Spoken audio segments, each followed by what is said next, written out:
Telugu YSR Congress party రాష్ట్ర party ఆదేశాల మేరకు ఈరోజు 175 నియోజకవర్గాల్లో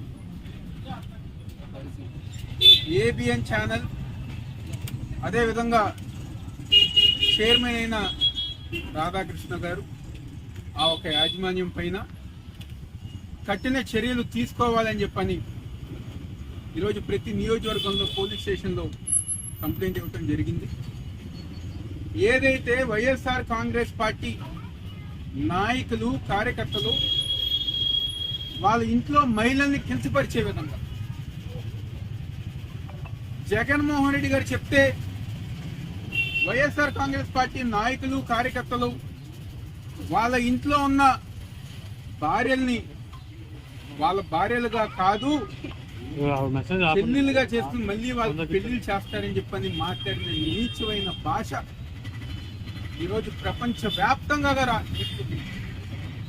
ఈరోజు ఏబిఎన్ ఛానల్ని ఆ ఒక యాజమాన్యాన్ని నిజానికి కొందరు ఛేదరించుకునే పరిస్థితి ఈరోజు ఈ ఒక ప్రపంచ వ్యాప్తంగా ప్రతి ఒక్కరుగా ఛేదరించింది.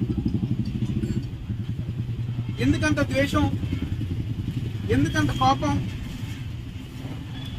జగన్మోహన్ రెడ్డి గారు ఒక మంచి సలహా చెప్పారు. మచిలీపట్నం, విజయవాడ, గుంటూరు 3 ప్రాంతాలు కలిపి రాజధాని కనుక మీరు ఇక్కడ నిర్మిస్తే భావి తరాల భవిష్యత్తు బాగుంటుంది.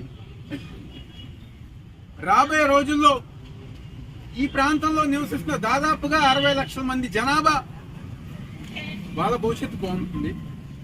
ఆంధ్రప్రదేశ్ రాష్ట్రం ముందుకెళ్లే విధంగా ఉంటుంది అని చెప్పని జగన్మోహన్ రెడ్డి గారు ఒక మంచి సలహా చెప్పారు. జగన్మోహన్ రెడ్డి గారు సలహా చెప్పగానే ఈరోజు ఆంధ్రప్రదేశ్ రాష్ట్రంలో ఉన్న ప్రజానీకం కానివ్వండి, మరీ ముఖ్యంగా ఈ యొక్క మచిలీపట్నం, విజయవాడ, గుంటూరు ప్రాంతంలో నివసిస్తున్న ప్రజానీకం కానివ్వండి, ప్రతి ఒక్కరు గారు స్వాగతించారు. జగన్మోహన్ రెడ్డి గారు చెప్పిన నిర్ణయం చాలా మంచిది. ఎక్కడో మారుమూల ప్రాంతంలో, జనాభా ఎవరూ లేని ప్రాంతంలో 2 లక్షల కోట్లుతో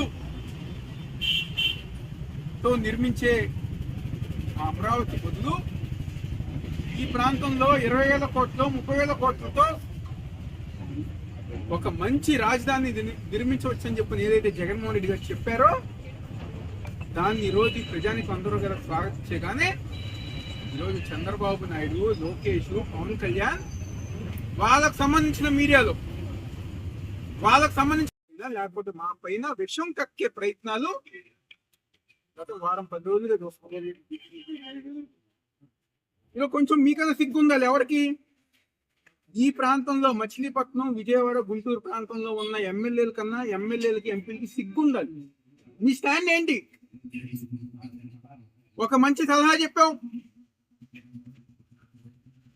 ప్రజానీకానికి ఉపయోగపడే ఒక మంచి ఆలోచన చెప్పాం. ఈ ప్రాంతంలో రాజధాని ఉంటే ఎంత బాగుంటుందని చెప్పని ఒక మంచి ఆలోచన చెప్పాం. కాబట్టి దాని మీద తెలుగుదేశం పార్టీకి సంబంధించిన ఎంపీ, ఎమ్మెల్యేలు వాళ్ళ స్టాండ్ చెప్పాలని చెప్పి ఈరోజు వైఎస్ఆర్ కాంగ్రెస్ పార్టీ డిమాండ్ చేస్తుంది. ప్రజలు స్వాగతించారు.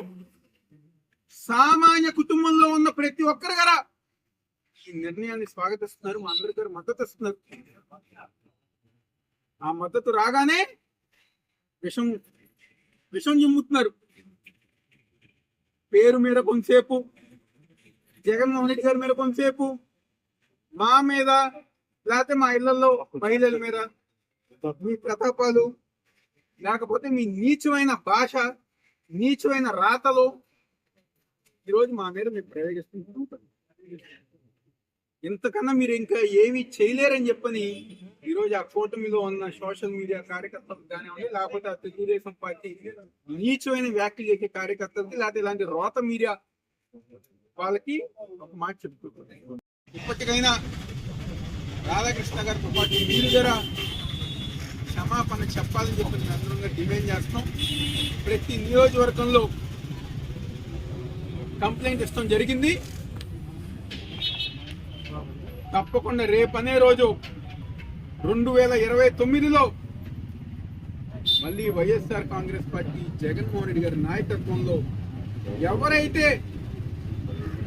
ఎవరైతే మా నాయకుల మీద, మా కార్యకర్తల మీద, మరి ముఖ్యంగా మా ఇంట్లో మహిళల మీద నీచమైన వ్యాఖ్యలు చేశారో వాళ్ళకి బుద్ధి చెప్పే విధంగా చట్టం. నీ అన్న చేసిన నాని గారి నీ గురించి చెప్పారు. ఇది ఆ స్థాయి. నువ్వా జగన్మోహన్ రెడ్డి గారి గురించి మాట్లాడేది, నువ్వా వైఎస్ఆర్ కాంగ్రెస్ పార్టీ గురించి మాట్లాడేది.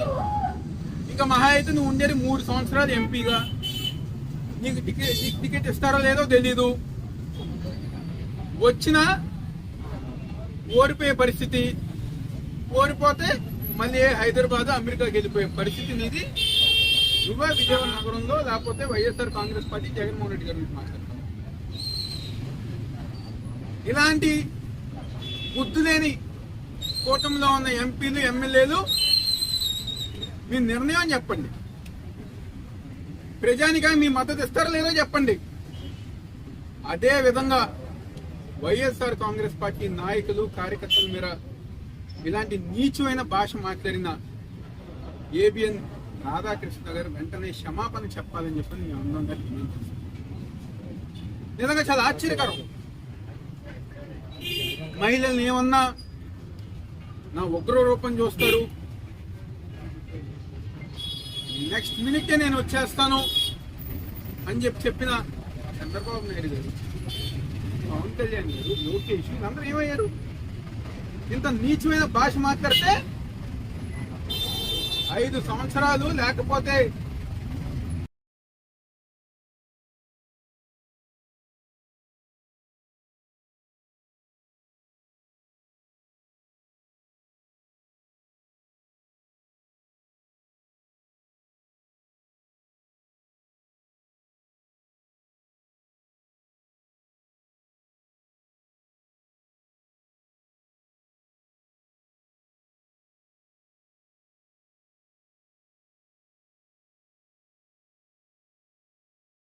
బహిష్కరించాలి ఆంధ్రజ్యోతి పేపర్ ని, బహిష్కరించాలి ఆంధ్రజ్యోతి పేపర్ ని, నిషేధించాలి ఏబిఎన్ ఛానల్ ని, నిషేధించాలి ఏబిఎన్ ఛానల్ ని.